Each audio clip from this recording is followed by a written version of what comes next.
Bismillahirrahmanirrahim. Assalamualaikum warahmatullahi wabarakatuh.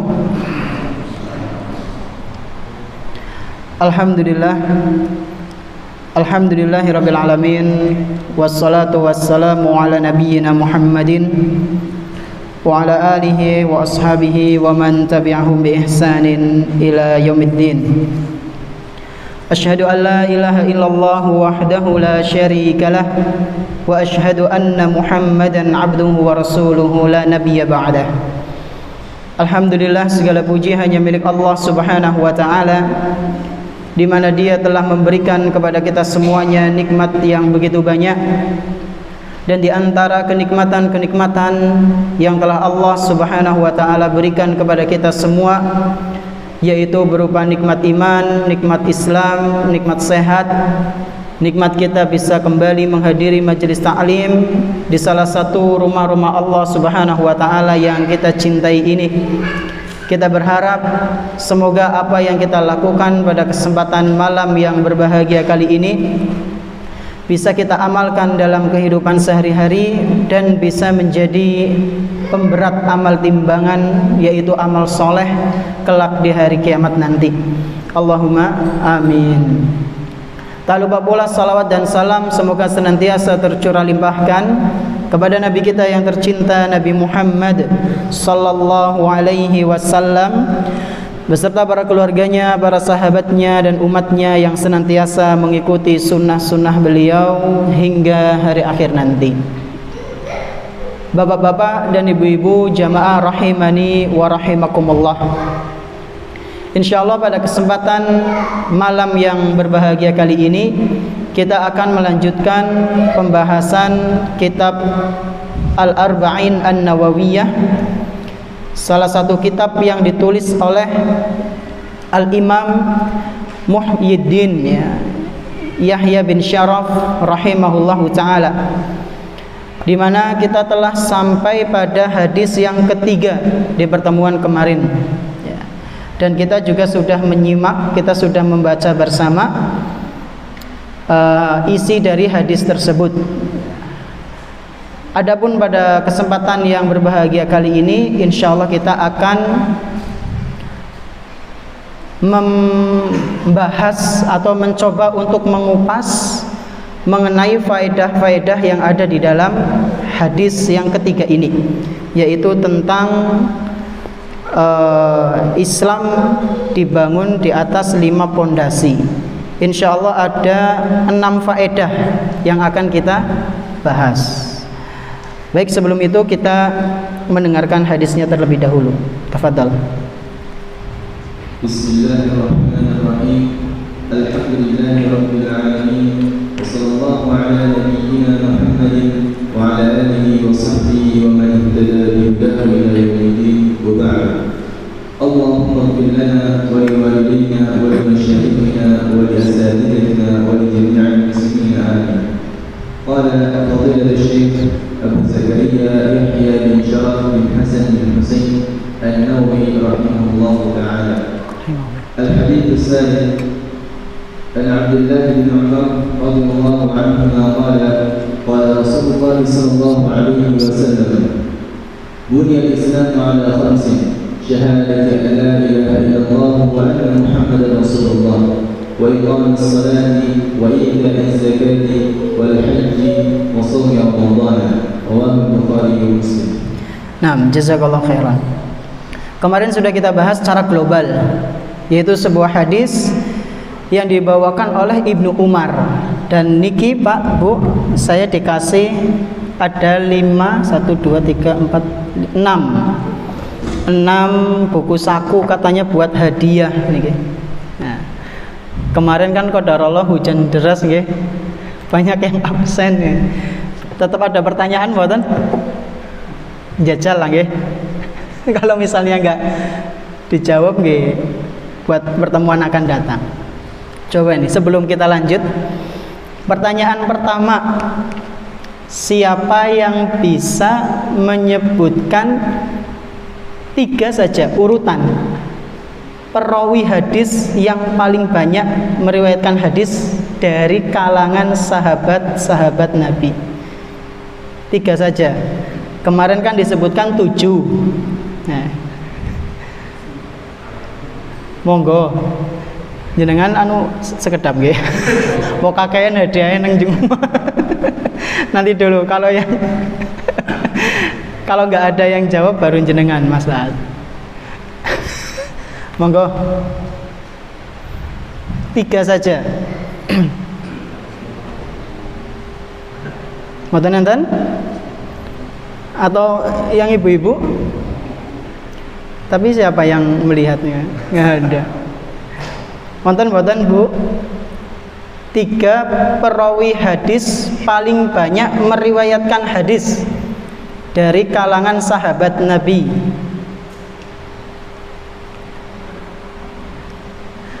Hah? Apa santri? Nah, betul santri. Ntar, apa ibu-ibunya ada yang jawab? Mboten enten?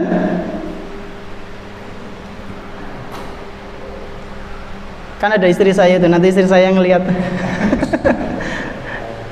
Ada yang jawab nggak? Abu Hurairah, kemudian yang kedua siapa?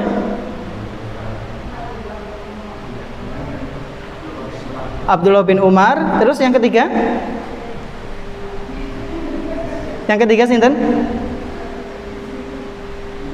Kelalen. Sinten Bu? Abu Hurairah, Ibnu Umar. Yang ketiga? Kelalen. Tapi paringi mawon mboten napa-napa. Monggo. Niku sinten? Putrane. Ya, Mas Arkan coba dikasihkan ke sana. Ya, masuk terus kasih ke bawah. Ya. Yang pertama siapa? Abu Hurairah. Yang kedua Ibnu Umar. Yang ketiga Anas bin Malik. Yang keempat sinten? Aisyah radhiyallahu anha. Yang kelima sinten? Abdullah bin Abbas. Yang keenam Jabir bin Abdullah. Yang ketujuh Abu Sa'id Al-Khudri. Nah, pertanyaan terakhir, berapa jumlah hadis yang disebutkan atau yang diriwayatkan oleh Ibnu Umar? Jumlahnya pinten? Masya Allah. Monggo Pak Warlan. 2.500 ya. Nah, kita baru 3, berarti kurang pinten? 2.497 hadis, Bu. Ya. Seperti lah insyaallah. Seperti. Nah, jadi beliau meriwayatkan sekitar 2.500-an hadis. Kalau Abu Hurairah sekitar 5.000-an hadis, ya. Jadi itu sedikit murojaah mengenai hadis yang kemarin. Nah, di sini Imam An-Nawawi rahimahullahu ta'ala membawakan hadis tentang Islam.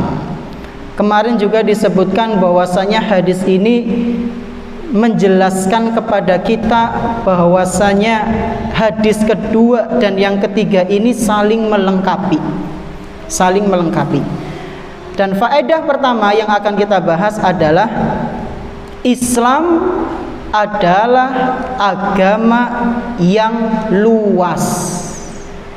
Islam adalah agama yang apa? Luas, enggak sempit. Makanya kata Allah Subhanahu wa taala, rahmatan lil alamin. Rahmat bagi seluruh alam semesta. Di antara bukti lain apa Ustadz? Yang menunjukkan bahwasanya agama Islam itu luas, tidak sempit. Dalil yang lain adalah sebuah hadis yang dibawakan oleh Imam Bukhari dan Muslim, bahwasanya amalan-amalan Islam itu tidak hanya 5 saja, tapi banyak. Mari kita simak penjelasan dari Syekh Fauzan. Tafadhol Iqra. Anal Islam huwa hadhihi al-arkan al-khamsah faqat. بينما هذا الحديث يدل على أن هذه الخمسة ليست هي كل الإسلام وإنما بني الإسلام عليها. Terus lanjut. فهي مبانيه وأركانه وإلا الإسلام كثيرا والأعمال الصالحات كلها من الإسلام الواجبات والمستحبات وكل الطاعات وترك المعاصي وكل ذلك هو الإسلام. ولهذا قال صلى الله عليه وسلم المسلم من سلم المسلمون من لسانه ويده. Nah, jadi Pak Bu rahimani wa rahimakumullah, orang-orang ya, yang mungkin mereka mengatakan bahwasanya Islam itu amalannya cuma 5 tok, syahadat, sholat, zakat, puasa, haji. Ini adalah pendapat yang keliru. Jadi Islam itu tidak cuma 5 tok. Terus apalagi Ustadz? Seluruh perbuatan-perbuatan yang baik, seluruh amalan yang sifatnya wajib, sunnah, mustahab, itulah amalan-amalan Islam. Dan di antara contohnya di sini Syekh Fauzan membawakan hadis yang berbunyi al-muslimu man salimal muslimuna min lisanihi wa yadihi. Seorang muslim itu orang yang ngaku agamanya adalah Islam, itu menjaga lisan dan tangannya dari menyakiti orang lain. Jadi di antara amalan yang lain yang menunjukkan bahwasanya dia seorang muslim, dia adalah orang yang beragama Islam, amalannya adalah menjaga apa? Tangan dan lisan dari menyakiti orang lain. Itu contoh amalan Islam yang lain yang tidak disebutkan dalam hadis ini. Jadi menjaga lisan, menjaga tangan dari menyakiti orang lain, itu termasuk dari amalan Islam ya. Jadi Islam itu tidak terbatas, Islam itu sangat luas sekali. Ini faedah yang pertama Bapak. Kemudian faedah yang kedua, keyakinan dalam syahadat harus dibuktikan dengan amalan. Napa Pak Bu? Keyakinan dalam bersyahadat itu harus dibuktikan dengan amalan. Maksudnya gimana Ustadz? Berarti maksudnya tidak cuma diucapkan tok, tidak cuma diyakini tok, tapi juga harus dibuktikan. Dengan apa? Dengan amalan ya. Maka keliru kalau sampai ada orang mengatakan sing penting yakin, wis yakin ya wis, nggak usah ibadah, nggak usah sholat, puasa, wis yakin bok, wis ya wis, selesai. Enggak, harus ada apa?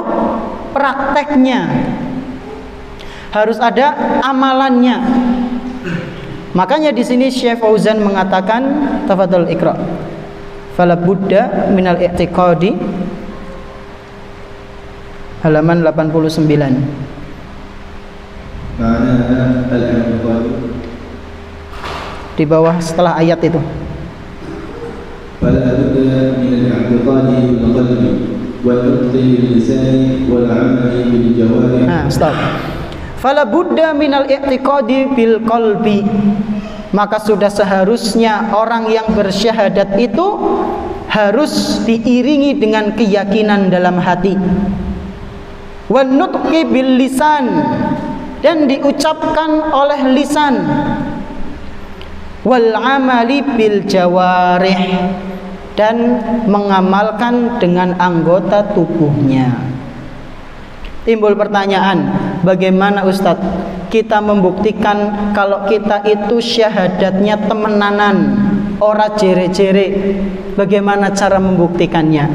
Membuktikannya adalah dengan amalan-amalan setelah syahadat ini. Jadi Islam itu kan dibangun di atas 5 pondasi.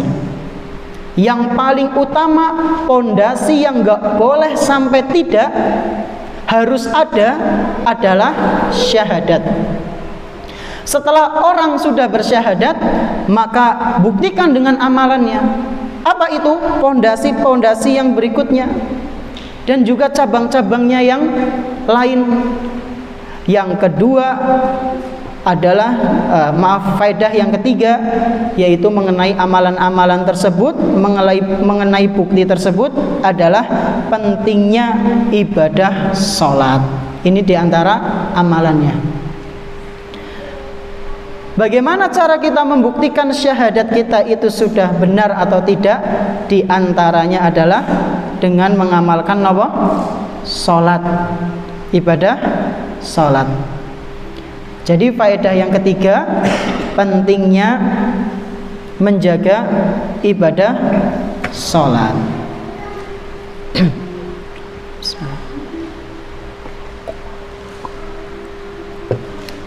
Memang kenapa kita harus menjaga sholat, Pak Bu? Apakah begitu sangat penting sholat itu? Jawabannya jelas sangat penting. Karena sholat itu, Pak Bu, adalah amalan yang pertama kali nanti akan ditanyakan di hari kiamat. Sebelum sedekahnya, sebelum zakatnya, sebelum hajinya, sebelum umrohnya, sebelum puasanya, amalan yang pertama kali akan ditanya nanti sama Allah itu sholat.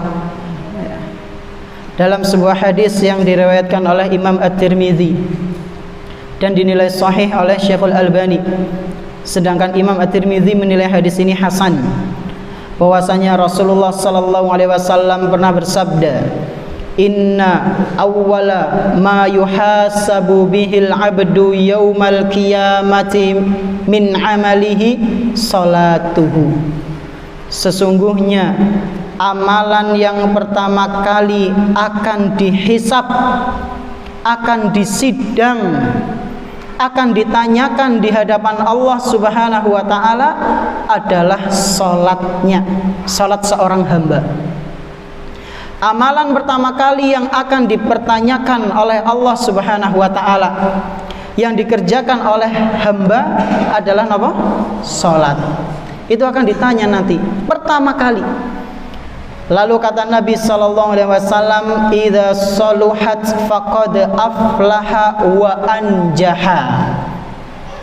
Apabila salatnya itu ketika ditanya ternyata salatnya itu baik, salatnya itu bagus, pasti dia anjaha wa aflaha atau aflaha wa anjaha. Setelahnya nanti pasti dia akan sukses dan akan bahagia. Jadi ketika nanti kita dibangkitkan, kita ditanya tentang sholat kita, ternyata sholat kita bagus, Pak Bu, urusan setelahnya akan mudah. Persidangan setelahnya akan mudah. Tapi sebaliknya, kata Nabi sallallahu alaihi wasallam, "Wa idza fasadat faqad khaba wa khasir." Akan tetapi kalau ternyata salatnya itu rusak, banyak sekali bolong-bolongnya, bahkan sampai mungkin yang dikerjakan cuma 2 kali setahun, nopo kali nopo? Adha karo Idul Fitri, atau Idul Fitri kalau Idul Adha, maka kata Nabi sallallahu alaihi wasallam, faqad khaba wa khasir. Dia pasti akan celaka dan dia pasti akan rugi. Jadi harus diperhatikan apa? Salat kita. Ustadz, kalau misalnya salatnya itu banyak yang kurang gimana Ustadz? Kayak misalnya dulu sering tidak menunaikan salat, bahkan sampai lupa berapa jumlahnya Ustadz. Apakah kita harus ingat-ingat betul, kemudian kita harus mengkodoknya ataukah tidak? Kalau sudah yang zaman dulu itu, para ulama menjelaskan nggak perlu. Tapi nek isi kemutan harus dikodok. Kalau benar-benar lupa jumlahnya, sholatnya sholat apa, udah nggak perlu. Taubat nasuha sudah dimaafkan sama Allah Subhanahu wa taala. Kemudian kalau yang kadang sholatnya telat kebriwestan, kadang karena gara-gara ke kamar mandi, kadang karena bangun tidur ya, kesiangan, atau misalnya qadarullah goleti kuncinya ora ketemu akhirnya telat sholatnya. Itu kan termasuk kekurangan nggih. Itu cara nambalnya gimana? Dengan sholat sunnah ya. Jadi sholat sunnah itu buat nambal ibadah sholat wajib kita yang penuh kekurangan, Pak Bu. Sehingga itu akan mempermudah kita nanti ketika di sidang, dihisab oleh Allah Subhanahu wa taala. Mungkin timbul pertanyaan yang lain. Terus bagaimana kalau misalnya ada orang dia itu menunaikan sholat tapi dalam keadaan mengingkari sholat? Paham buatan? Ada orang sholat tapi dalam hatinya itu dia apa? Tidak meyakini sholat 5 waktu itu wajib. Apakah sholatnya diterima? Dan apakah dia masih menjadi seorang muslim? Bagaimana? Dia tidak meyakini, dia tidak tidak menganggap sholat 5 waktu itu wajib. Enggak, sholat 5 waktu itu dikerjakan yang ono ora ya ora apa-apa tapi nyata sholat itu statusnya gimana, Pak? Apakah orang seperti itu masih muslim atau ternyata kufur tanpa dia sadari? Para ulama mengatakan dia telah kufur, naudzubillah. Kenapa? Karena dia mengingkari suatu pondasi usul itu pondasi dari agama Islam itu sendiri ya. Berbeda halnya ketika ada orang dia nggak sholat tapi dia masih meyakini sholat 5 waktu itu wajib. Para ulama mengatakan itu masih seorang muslim, tapi muslimnya muslim yang fasik dan mengandung kemunafikan. Ini disebutkan dalam sebuah kitab At-Takfiru wa Dawabituhu ya, karyanya Syekh Dr. Ibrahim bin Amir Ar-Ruhaili hafizahullah.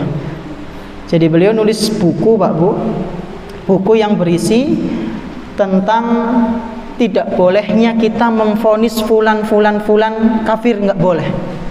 Memvonis, ngertos nggih? Mentakyin, ala sabili takyin, mengucapkan fulan nggak sholat kafir, nggak boleh itu. Tapi kalau kita mengatakan perbuatan orang secara global, secara umum, ini menunjukkan zahirnya pada kekufuran, itu boleh. Yang penting tidak memvonis si fulan. Kenapa kita nggak boleh? Karena mentakfir, mengkafir-kafirkan itu bukan hal yang remeh-temeh, bukan hal yang enteng, itu sesuatu yang berat, Pak Bu. Jadi kalau misalnya kita melihat saudara kita yang masih belum sholat ya, masih belum ke masjid, nggak boleh dalam hati kita mengatakan wong kafir ya, nggak boleh. Kenapa? Bisa jadi dia sholat tapi di rumah, bisa jadi dia sholat tapi di rumah, atau sudah sholat di luar sana, bisa jadi ya.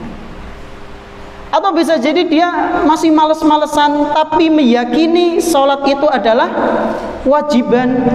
Sebagian ulama mengatakan, sebagian ya, itu masih sebagai seorang muslim. Intinya jangan bermudah-mudahan dalam kafir mengkafirkan. Memang kenapa Ustadz? Resikonya ngeri, Pak Bu. Dalam sebuah hadis itu disebutkan apabila ada 2 orang saling mengkafir-kafirkan satu sama lain, ternyata kok nggak terbukti, maka orang yang memvonis si fulan kafir padahal dia tidak terbukti kafir, maka kekafiran itu akan tiba kepadanya. Jadi naudzubillahi min dzalik, besar kemungkinan dialah nanti yang akan meninggal dalam keadaan kafir, naudzubillah. Jadi jangan bergampang-gampangan memvonis si fulanah itu keluar dari Islam. Terus bagaimana dengan hadis-hadis dan ayat-ayat yang mengancam orang-orang yang nggak sholat itu di neraka, kemudian jatuh pada kekufuran? Itu sebagai peringatan untuk diri kita dulu, Pak Bu. Jangan sampai kita meremehkan ibadah sholat. Ya. Jangan sampai kita meremehkan ibadah sholat. Ini faedah yang keberapa? Ketiga, bahwasanya pentingnya ibadah sholat. Kenapa penting? Karena itu adalah amalan yang pertama kali akan dipertanyakan, akan dihisab oleh Allah Subhanahu wa ta'ala di hari kiamat nanti. Dan sholat itu harus ditegakkan tepat pada waktunya. Nuwun sewu, para muadzin harus azan sesuai dengan waktunya. Ya. Jangan sampai kecepatan. Nek mandan telat ora apa-apa. Tapi jangan sampai apa? Kecepatan. Kenapa Ustaz? Enggak sah sholatnya. Ya. Karena bukan pada waktunya. Enggak sahnya gimana? Enggak sahnya kalau misalnya ada orang dengar muadzin mengumandangkan azan lalu dia sholat, berarti kan dia sholat bukan pada waktunya. Padahal masih 10 menit lagi gitu. Biasanya kan ibu-ibu yang rajin-rajin, oh wis azan ya, langsung boleh sholat, boleh. Tapi kalau tepat pada waktunya, kalau tidak repot ya, sholatnya nggak diterima. Kenapa? Karena bukan pada waktunya. Dalilnya apa Ustaz? Dalam Al-Quran surat An-Nisa, Allah Subhanahu wa ta'ala berfirman, innas salata kanat 'alal mu'minina kitaban mauquta. Sesungguhnya salat itu ditegakkan tepat pada waktunya yang akan dikerjakan oleh orang-orang yang beriman. Jadi harus tepat. Di sini jamnya tepat mboten? Alhamdulillah. Ya. Dan biasanya sudah ada sinyal-sinyal gitu. Di sana as-salatu wassalamu alaihi. Oke, berarti dalam maning 10 menitan gitu. Ya, untuk hati-hati ya, mending mandan telat sepetil nggak apa-apa daripada kecepatan. Jadi betapa pentingnya ibadah sholat, jangan sampai kita meremehkan. Karena itu amalan yang akan dihisab pertama kali, dan ketika kita mengamalkannya maka harus tepat pada waktunya. Memang ibadah sholat itu ada manfaatnya atau tidak? Ibadah sholat ada manfaatnya tidak Pak Bu? Ada, dan banyak. Baik itu dari segi duniawi maupun ukhrawi ya. Dari segi duniawi itu kata para ahli kesehatan bisa membuat tubuh kita lebih sehat karena ada gerakan-gerakan tertentu. Nggih Pak Warlan nggih. Ya, di sini ada pakar kesehatan ya, saya nggak berani bicara lebih dalam. Panjenengan nanti konsultasi ke beliau saja. Nah, saya akan mengambil dari sisi ukhrawinya.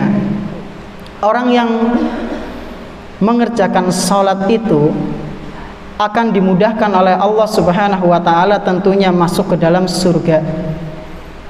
Dan efek yang lain yang akan terasa di dunia adalah dia akan dimudahkan oleh Allah Subhanahu wa ta'ala untuk tidak melakukan perbuatan-perbuatan fahisyah dan perbuatan-perbuatan mungkar.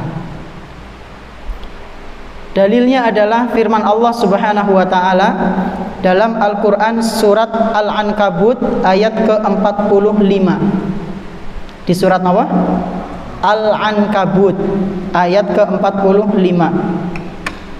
Di situ Allah Subhanahu wa ta'ala berfirman, innas salata tanha 'anil fahsya'i wal munkar.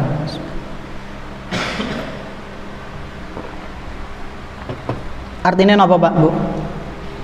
Sesungguhnya salat itu mencegah pelakunya dari perbuatan yang fahisyah, yaitu keji, dan mencegah pelakunya dari perbuatan yang mungkar. Pertanyaannya, apa perbedaan antara keji dan mungkar? Fahisyah niku napa? Mungkar niku napa?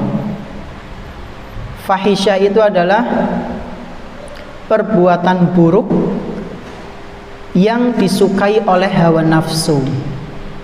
Itu fahisyah. Perbuatan buruk yang apa? Disukai oleh hawa nafsu. Contohnya apa?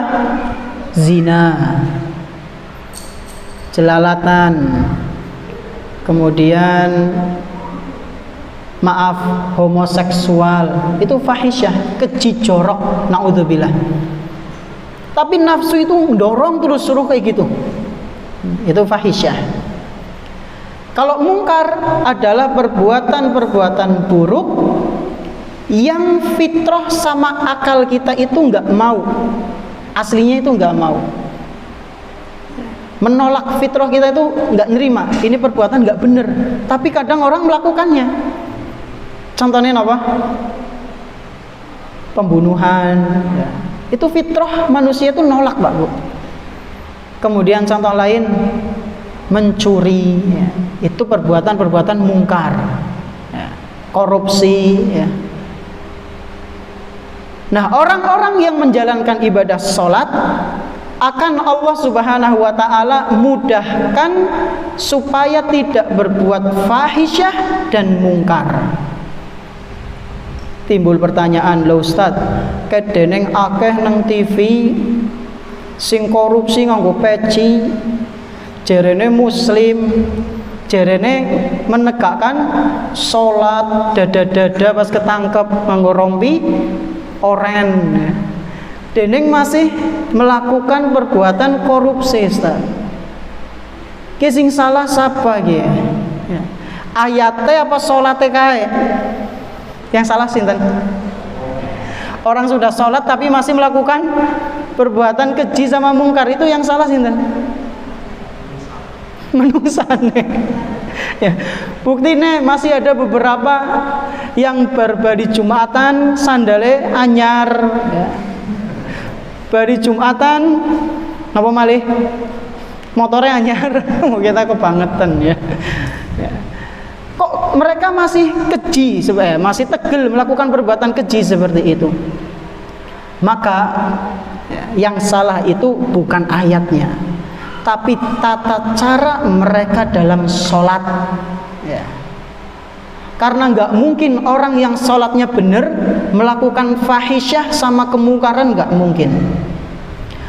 Kalau ada seorang muslim melakukan sholat kok dia masih melakukan kemungkaran dan perbuatan-perbuatan yang keji, maka sholatnya harus dikoreksi. Dan para ulama kita mengatakan sholat kita akan berefek itu kalau memenuhi 3 hal. Memenuhi berapa hal? 3. Yang pertama harus ikhlas. Sholat itu harus ikhlas, bukan formalitas. Ya. Kian wong lanang pada Jumatan yang ora kepenak ya ngapa nang omah semangkatlah melu karo tanggane. Enggak boleh. Yang kedua adalah harus adanya rasa takut. Ketika sholat itu hadirkan rasa takut. Ya. Kenapa kita harus hadirkan rasa takut? Karena rasa takut itu menghantarkan pada poin yang ketiga, yaitu khusyuk. Orang yang sudah menggabungkan 3 hal ini, maka sholatnya pasti akan berefek baik bagi dia. Ya. Saya lupa ulama siapa yang mengatakan, ya. Tapi 3 poin ini yang saya ingat. Ya. Jadi ikhlas, takut, dan khusyuk dalam sholat. Zikrullah, ingat kepada Allah Subhanahu wa ta'ala. Kemudian beliau mengatakan ikhlas ini akan menuntun dia untuk melakukan hal-hal yang ma'ruf, sementara rasa takut dalam sholat akan menuntun dia untuk menghindari perbuatan-perbuatan yang mungkar. Ya. Jadi ikhlas itu akan menghantar seseorang untuk melakukan hal-hal yang ma'ruf, dan rasa takut akan membuat dia menghindari hal-hal yang mungkar. Ini faedah yang ketiga, ngapunten agak melebar ya.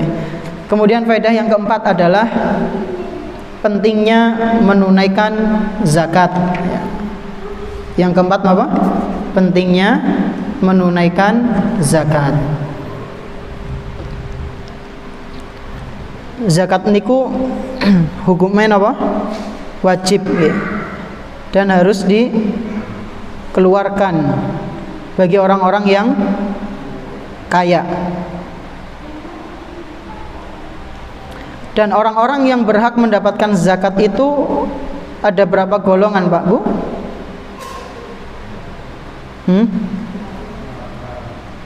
Pinten? 8. Ya. Ada 8 golongan yang berhak menerima zakat. Dan itu ada dalam Al-Quran surat At-Taubah ayat ke-60. Siapakah mereka? Kata Allah Subhanahu wa taala, innamas shadaqatu lil fuqara'i wal masakin. Yang pertama adalah orang-orang fakir, yang kedua adalah orang-orang miskin. Di surat apa?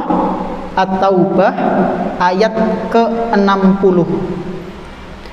Zakat itu dikeluarkan untuk orang-orang fakir, orang-orang miskin. Wal 'amilina 'alaiha. Kemudian yang ketiga, kata Allah Subhanahu wa taala, zakat itu diberikan kepada amil zakat. Golongan yang ketiga adalah amil zakat.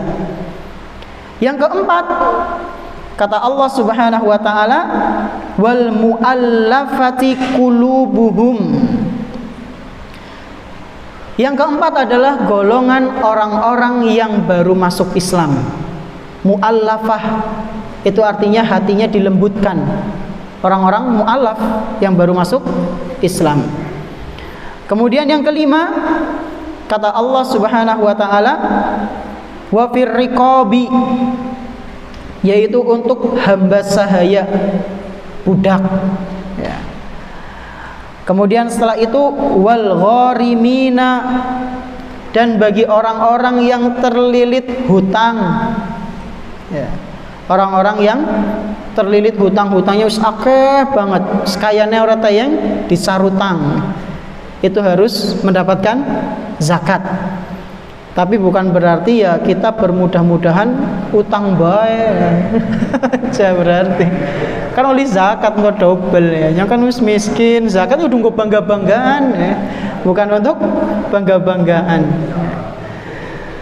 Kemudian yang setelahnya wa fisabilillah, orang-orang yang berada di jalan Allah Subhanahu wa taala, para mujahidin, bahkan sebagian ulama berpendapat para penuntut ilmu ya.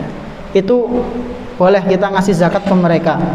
Apalagi orang-orang yang jauh belajar ke pondok, terlebih lagi dia adalah orang yang miskin, maaf, atau yang kurang mampu, maka kita kasih zakat ke mereka, nggak apa-apa.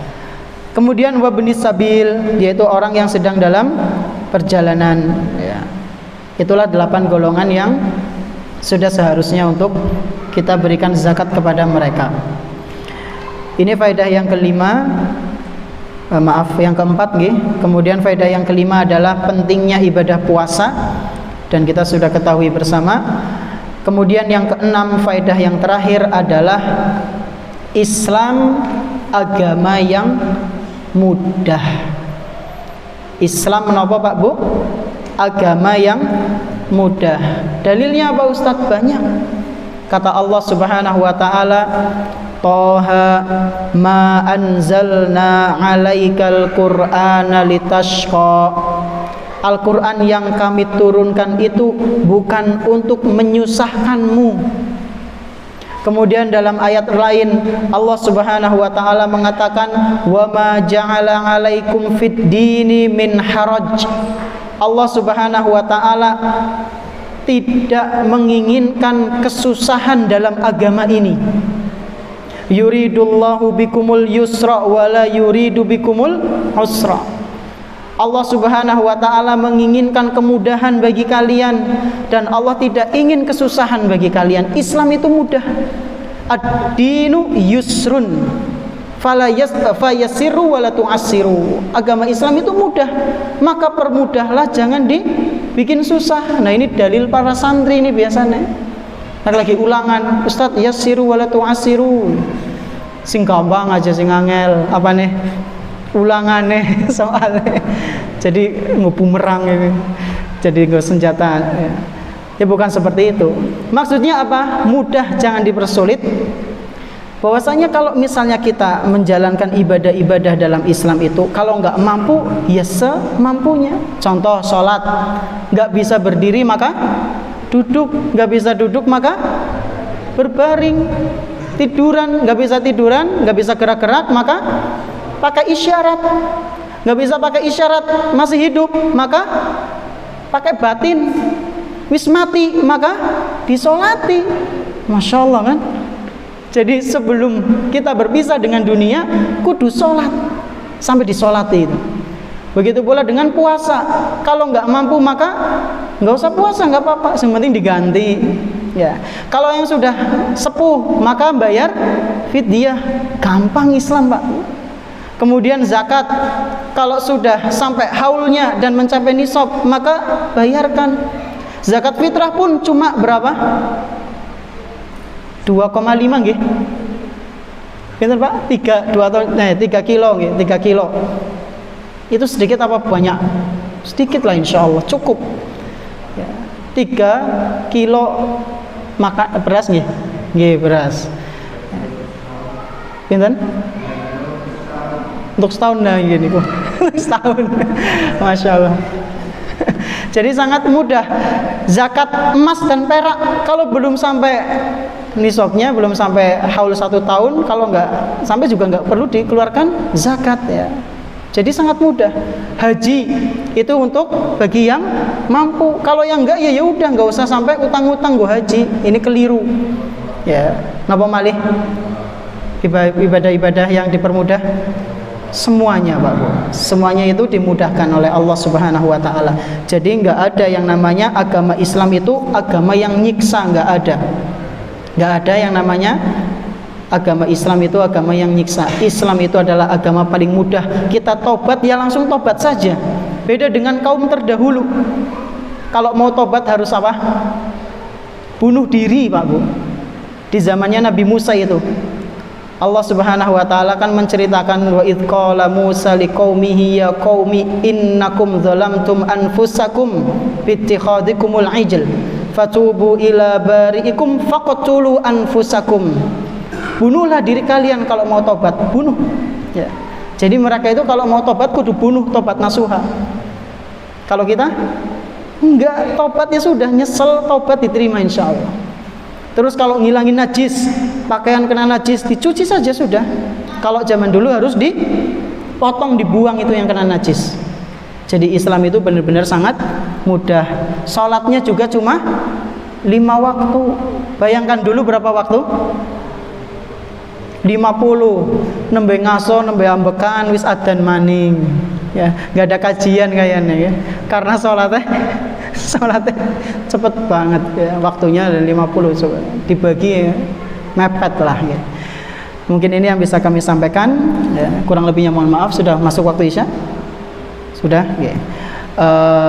Jazakumullah khairan ala husnil ihtimam wa husnil mutaba'ah. Terima kasih, semoga Allah membalas kebaikan panjenengan semua dalam mengikuti kajian ini. Semoga bisa kita amalkan dalam kehidupan sehari-hari. Kita tutup dengan doa kafaratul majlis. Subhanakallahumma bihamdik asyhadu an la ilaha illa anta astaghfiruka wa atubu ilaik. Wassallallahu ala nabiyyina Muhammadin wa ala alihi washabihi ajma'in. Wassalamualaikum warahmatullahi wabarakatuh.